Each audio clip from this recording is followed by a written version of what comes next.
Mr. President, I'm here today to talk about the recent progress made by the United States Senate. We have officially passed 11 of the 12 government funding bills, and I am hopeful that my Democrat colleagues will come to a reasonable agreement so that we can get the Homeland Security funding bill over the finish line soon. It's essential that we get this bill passed for FEMA funding, for our TSA agents, for our Coast Guard officers, and for our nation's cybersecurity. That's all part of this bill. In fact, I think it's about 85% of this bill. But first and foremost, funding the federal government is Congress's most basic responsibility, and it's also the most important. When Congress fails to do that job, the consequences reach beyond Washington. The harmful impacts include delayed services, uncertainties for families and businesses, and eroded trust in government. Our recent progress stands in sharp contrast to where we were just a few years ago. This body had not passed a single government funding bill in this chamber before August, and that was since 2018. And that failure was not accidental. Under the previous Democrat Majority Leader, Senator Schumer, the Senate was repeatedly blocked from holding full votes on appropriations bills. And that approach was unacceptable to many members on both sides of the aisle.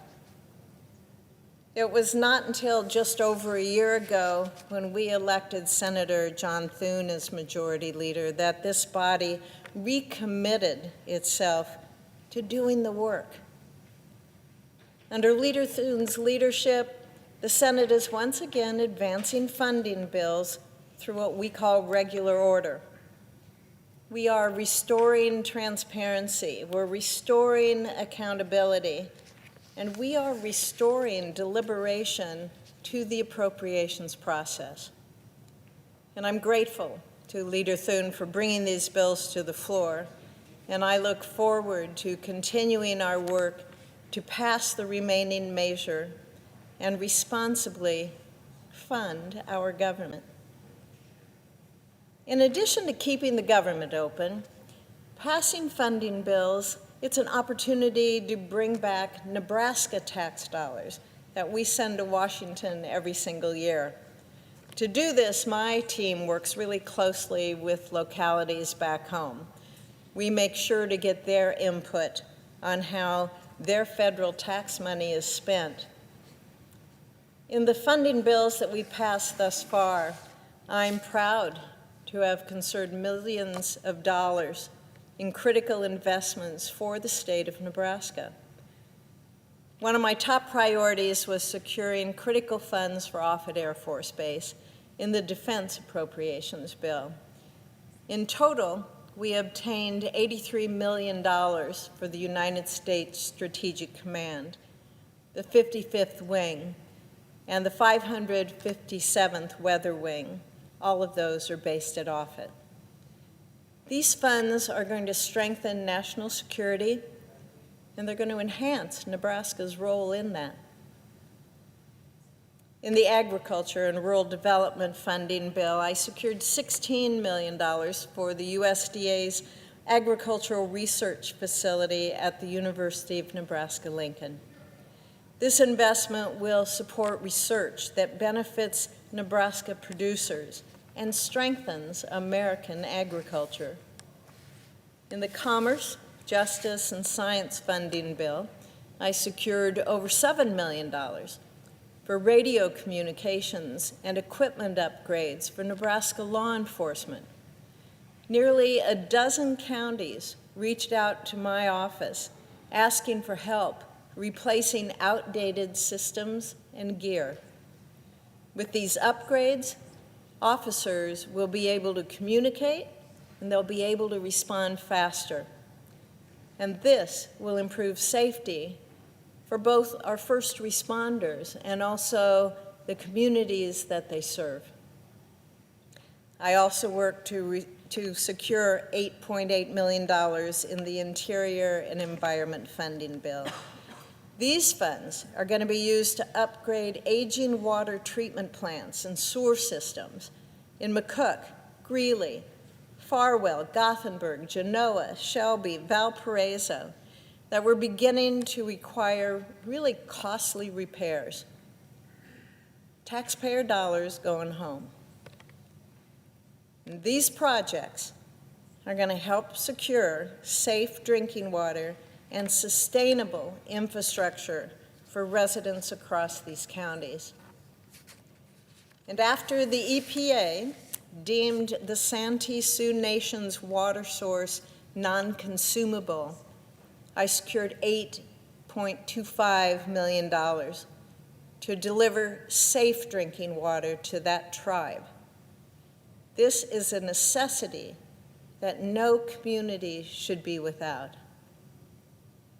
Finally, in the Energy and Water Development Bill, we had $14.6 million so that we can restore irrigation tunnels on the Gering-Fort Laramie Canal. This need was identified after a catastrophic tunnel collapse that left 55,000 acres of farmland without reliable irrigation. Now, this investment will protect regional economic stability and reduce financial pressure on local ag producers. These projects, they reflect what I believe federal funding should do. Listen, work with localities so that we can invest in practical needs that improve daily lives. It's imperative that elected officials continue to have influence over this process. We really cannot leave these decisions to unelected bureaucrats in Washington who don't know where McCook, Nebraska is, who don't know the issues facing the Santee Sioux Nation, who don't understand where Greeley is, where Gothenburg is, and some probably where Omaha or Lincoln are. Just as important in bringing federal tax dollars back home, it's providing that tax relief to Nebraska taxpayers. Many of these projects would otherwise fall on our local property taxes, which are considered very high in the state of Nebraska. It will shift the burden onto families, farmers, and small businesses. So when we can fund these priorities with federal dollars that Nebraskans have already sent to Washington, it provides a major boost for our communities. And it is also a shining example of responsible government. Mr. President, I am proud of the significant progress that this body has made under Senator Thune's leadership. We are finally restoring regular order, transparency, and accountability to the government funding process. This is a win for Nebraskans, and it is a win for all Americans.